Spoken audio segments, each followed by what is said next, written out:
एबटाबाद हज़ारा division के बालाई पहाड़ों पर बर्फबारी का सिलसिला शुरू। रमज़ान के बाबरकत महीने में मौसम सर्द हो गया। एबटाबाद से ब्यूरो चीफ शहादत न्यूज़ नवीद अकरम अब्बासी की रिपोर्ट के मुताबिक एबटाबाद हज़ारा डिवीज़न के बालाई पहाड़ों पर बर्फबारी का सिलसिला शुरू। कागान, नारान, नथिया गली, सर्कल बकोट, ठंडियानी, अयूबिया गलियात में रात गए से शुरू होने वाली बारिश और बर्फबारी का सिलसिला जारी। जिला एबटाबाद के बालाई इलाकों सर्कल बकोट का एबटाबाद से राब्ता मुकम्मल खत्म। अवाम बरास्ता आज़ाद कश्मीर एबटाबाद आने पर मजबूर। नथिया गली, बकोट रोड, ठंडियानी, पट्टन पलहेर रोड, खैरा गली, रियाला मलकोट रोड समेत गलियात भर की तमाम राब्ता सड़कें बर्फ से बंद।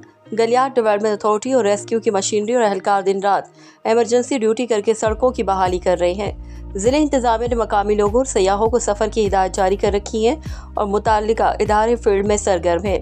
इन इलाकों में शदीद बारिश से नशेबी इलाकों में लैंडस्लाइडिंग के खदशात हैं। मक्शपुरी, मेरंजानी, ठंडियानी, टॉप अयूबिया गलियात में 6 इंच से 1 फुट तक बर्फ पड़ चुकी है। मरी एबटाबाद समेत तमाम राब्ता सड़कें नथिया गली, बकोट रोड, छांगला गली, तजवाल रोड, कोजा गली, खानसपुर रोड बंद हो गए हैं। असिस्टेंट कमिश्नर एबटाबाद शमीमुल्लाह खान भी मौके पर मौजूद हैं और ऑपरेशन की खुद निगरानी कर रहे हैं।